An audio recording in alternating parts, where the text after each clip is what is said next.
Hello everyone and welcome to 12 Days of Sketchmas. For today we're going to be working on the prompt Frosty Mornings.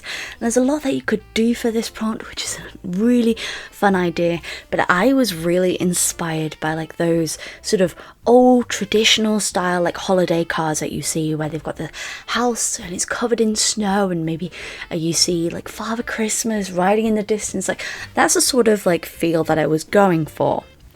That, and I really wanted to draw a robin. I had a few ideas for this, but in the end I sort of went for these bookmark designs because, shock horror, today we're going to be creating bookmarks with these designs. I really wanted to do an illustration sort of like where a robin is sat on like the railing looking over the landscape that's before them, and we're going for sort of like a cottagey feel landscape to fit in with those like traditional like holiday cards that you see with snow sort of like falling down, or it's settled and maybe it's a little bit cold, so the robin is fluffed up, and to make sure it looks extra cold we're even adding a scarf or a hat. And in the end I decided to add a hat because we already have a critter with a scarf that we've already done, so I decided to do this sort of hat and keep it within this colour scheme that we're going for.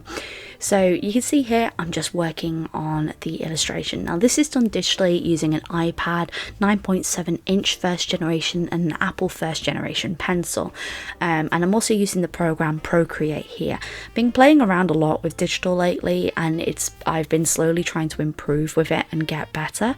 So from the first one I wanted the robin sort of sat on the railing, sort of viewing over the atmosphere that's before it, and then the other one I wanted the same background, but I wanted the robin flying away. So that's why you see me sort of like copy and paste the background and then have the robin, instead of sat on the railing, you can see the robin's feet on the railing and it's sort of flying away. And this was so that we'd have the same illustration on both sides, but have something that was slightly different onto it. Now, there are multiple ways that you can create bookmarks. I actually originally, when I first got bookmarks ever made, I got mine printed with a company called Awesome Merch a while ago. But I printed them here, so I've actually cut these both out. And then what I have done is I've gotten some tacky glue. This is high-tack glue, and glued them both together. Now, this is technically where you could finish it. Just punch a hole in it, stick your string in it for your bookmark, and then it's over and done with. But we're going to be laminating it as well, since I've actually got a laminator which I do use sometimes. Since now you can see I've glued both sides, means that they're pretty sturdy. They're actually extremely sturdy. The high-tack glue here is phenomenal and I do recommend it. So you can see here then I've got my laminator. This is actually my packing desk that we're filming this on. I have two desks. I have my art desk and my packing desk, so that it makes it easier when I'm backing orders, and when I'm just putting them all through and then feeding them through the laminator. After I'd done this, I'd actually cut them all out and then re-fed them through the laminator again. Now, the trick is with lamination, you kind of want to leave a little bit of a gap if you are using it.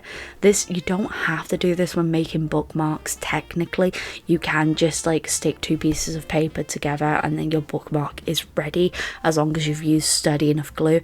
But I like to use a little bit of lamination just because it's, you know, it helps it stick together, so to speak. And you can see here I was like panicking because if you leave like the bottom half in it for too long, the plastic burns, and I was like I actually got this laminator last year for a few years ago for Christmas, and I use it every now and again when I'm making signs for conventions, just because it means that they last a little bit longer.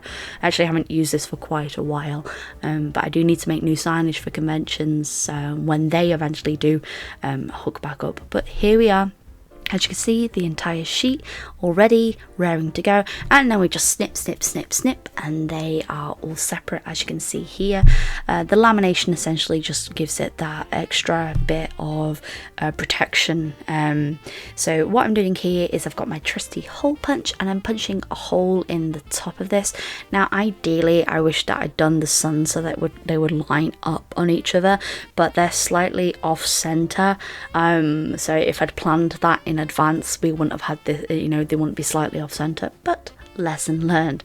And these little things that you see here are just tassels that I picked up from a standard craft store. You can pick these up from Amazon if you wish to, but they are available at most craft stores. You just type in like tassels for crafting and there is quite a few options, but I chose like very wintry colour schemes for all of these. And all of these are actually going to be available for Patreons as a part of their Patreon pack for December. So if you're a Patreon that is a part of the Rose Garden, Botanist or Plant Witch tier, you will see one of these lovely little critters in your pack. I'm really happy with these. Look how cute they all turned out. They're just, oh, I'm so happy with them. But as you can see, here we have all of our bookmarks. They turned out extra cute and I'm very happy with them. I hope you will join me tomorrow for the theme of festive pudding. I'm doing something really fun for tomorrow's theme, so I do hope that you are excited for that. But we're almost coming to the end of Sketchmas, which makes me really sad, but I really hope you have enjoyed these videos. Remember to love what you do, keep drawing, and as always folks, stay creative.